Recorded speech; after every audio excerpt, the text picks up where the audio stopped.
my book journey. Today I have a fun video for you. I have an announcement video for an upcoming readathon that's happening in the month of April.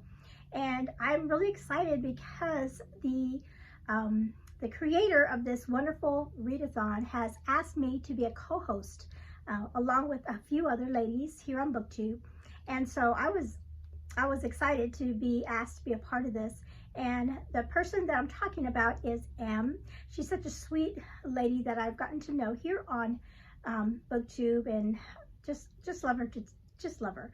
And she has created a really wonderful readathon for the month of April, all about just reading books that bring you joy, that make you happy, and just having a fun time, stress-free kind of reading challenge and readathon.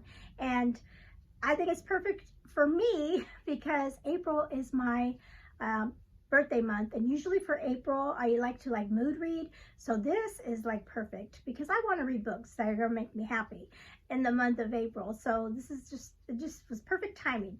And so I will put up here Em. Her channel is Em's Books Are Everywhere, and she has asked, like I said, she's asked myself to be a co-host, but also Lucy over at the Lucy Chronicles and Jeanette over at Jane Reads. So all of us are going to be co-hosting together, and they also will be putting up their announcement videos. And if any of them do any kind of recommendations, I will link those videos below as they do them. And then also, I know we're planning to do some reading sprints, and we always just have a fun time together doing sprints. So that will be announced later on. And then I'm also going to link Em's announcement video below so that you can hear from her the reason and the inspiration of why she created this readathon for us. Okay, so here is the bingo board that she has given us, and I'm just going to go through these really quickly just to tell you what those prompts are and what kind of books you can try to get try to fill those. And so we have and a lot of these are maybe you could use your spring books that you're planning to read for springtime would work. So number one, read a book that has a cozy setting. And so this, you could read a cozy mystery book too, would probably fit there. Any book that you just feel good reading it, cozy setting. And then number two is a book with a beautiful scenery. And she did say that could be even the cover of the book have a beautiful scenery, or the story itself lends to a beautiful scenery. Then we have a prompt for delicious food. And again, this could be either on the cover or in the story itself, if they're talking about making food, or maybe it's a story that involves a baker or a chef, anything like that. And then prompt number 4 is Kindred Spirit. And she did say that she got this from Anne of Green Gables, how Anne had a friend in the book that she thought of as a kindred spirit. So read a book that has that is about friendships, a couple of people that are deep friendships. And so that would be a good one to read.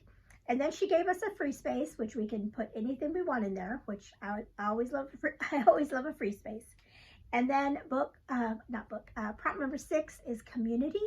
So this is a book that features an interesting maybe an interesting city, a little small town where everybody knows each other, and maybe the whole community is part of the story. One book in particular that comes to mind is Dear Edith, and I always get this wrong, Dear Henry, Dear Edith. That is a little rom-com, but the town played a big part in that book because of the townspeople or characters in the background. So I kind of think of that whenever she talked about community. And then number 7, read a book that has a pet companion, or a person that has, a pet And she said it could be any animal, dog, cat, horse, rabbit, whatever. And it doesn't have to be necessarily the main character, but just an animal in the story. And then number 8, a book that has a favorite hobby. And so right away I thought of those books that are like, that are talking about quilting, women that get together and do quilting. I know there's a lot of books that are about that. That kind of popped into my head, or quilting, or sewing circles, or could be somebody that, you know, they read a lot. That's a hobby. A book about books, you know, that kind of thing. And or any hobby. And the last one is read a book that has a happy ending. And now you're thinking, well, how do I know it's going to have a happy ending? Well, some books you kind of know that, you know, you're going to get a happy ending. My husband, when I was telling him the prompts, he's like, one of your hockey books, they always have a happy ending because they always get together at the end. So maybe something like that. But anyway, so those are all the prompts for the readathon that we are putting on in the month of April. I hope that you will join us and just have a good time and read books that bring you joy, that make you happy, that make you smile, that make you laugh. And if you're like me, a book that'll make you cry. Sometimes, even though they're sad and they make me cry, it still makes me happy to read a book like that. Yeah, a book that has redemption, any kind of things like that, that is a fun story. So comment below if you are gonna try to do some of these prompts with us. And like I said, I will link everything below for you, M's video, and if anybody else has put up an announcement video or recommendation video, I will link those below as well. And I hope you join us in the month of April. And if you have any suggestions for any of these prompts, link those below or comment below and put those in there for us as we look through the comments, just to give us ideas of what books we could read as well for these prompts. Okay, that's all I have for you today.